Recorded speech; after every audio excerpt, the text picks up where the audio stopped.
पारसी समाजाचे ज्यावेळेस कोविडची महामारी आली त्यावेळेस त्यांनी कोविडची लस बनवून हजारो लोकांची जीव वाचवण्याचा प्रयत्न केला। त्याचबरोबरीने रतन टाटा, जी.आर. टाटा हे पारसी समाजाचे होते। सर्वाधिक CSRच्या माध्यमातून सामाजिक उपक्रम करण्याचं काम या तर विधेयकाला पाठिंबा की विरोध भूमिका अजूनही स्पष्ट नाही असं अजिम प्रेमजी विप्रो कंपनीचे मालक आणि त्यांनी सर्वाधिक CSR सामाजिक कामासाठी खर्च केलेला आहे।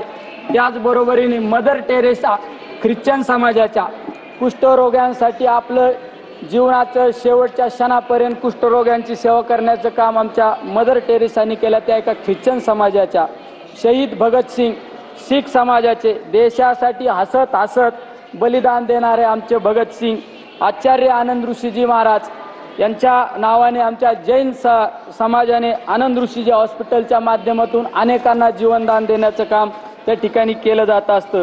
वक्फ बोर्डाच्या अध्यक्षाची पूर्वी लोकशाही पद्धतीने निवड होत होती, आता सरकार थेट नेमणूक करणार आहे। ही बाब संविधानाच्या विरोधात आहे। अध्यक्ष महोदय, वक्फ बोर्डावरील निर्णय आधी बोर्ड घेत असे, आता तो निर्णय एक सरकारी अधिकारी घेणार। याचा अर्थ सरकारचा हस्तक्षेप यामुळे वाढेल। जर वक्फ बोर्डवर 12 वर्षे अतिक्रमण झाले आणि वक्फ बोर्डाने काही कारवाई केली नाही तर ती प्रॉपर्टी अतिक्रमण करणाऱ्याची होणार। ही तरतूद म्हणजे अतिक्रमण करणाऱ्याला कवचच एका बाजूने देत आहोत आपण। अध्यक्ष महोदय, आर्थिक व्यवहारावर पूर्वी राज्य सरकारचे ऑडिट होत असे, आता ते अधिकार कॅगकडे देऊन थेट त्रास देण्याचा धोका निर्माण होत आहे यामध्ये। अध्यक्ष महोदय, हाजी अली ट्रस्ट किंवा बिहारमधील बोधगया ट्रस्ट अशा संस्थांवरही हस्तक्षेप झालाय। उद्या हेच इतर समाजाच्या संस्थांसोबतही घडू शकते। अध्यक्ष महोदय, सभापती महोदय, आपले संविधान धर्मनिरपेक्ष आहे। संविधानातील हे मूल्य फक्त पुस्तकापुरतं न ठेवता कृतीत उतरवणे आवश्यक आहे। जर आज वक्फ बोर्डाच्या संस्थांवर सरकारचा ताबा असेल तर उद्या इतर समाजाच्या संस्थांवरही तेच होईल। ही लोकशाहीला छेद देणारी प्रक्रिया आहे। भारत ही विविधतेत एकता जपणारी संस्कृती आहे। मंदिरात घंटा आणि मस्जिदेत अजान एकाच शेजारी ऐकायला मिळते। हेच भारत आहे आणि हेच आपल्याला जपायचे आहे।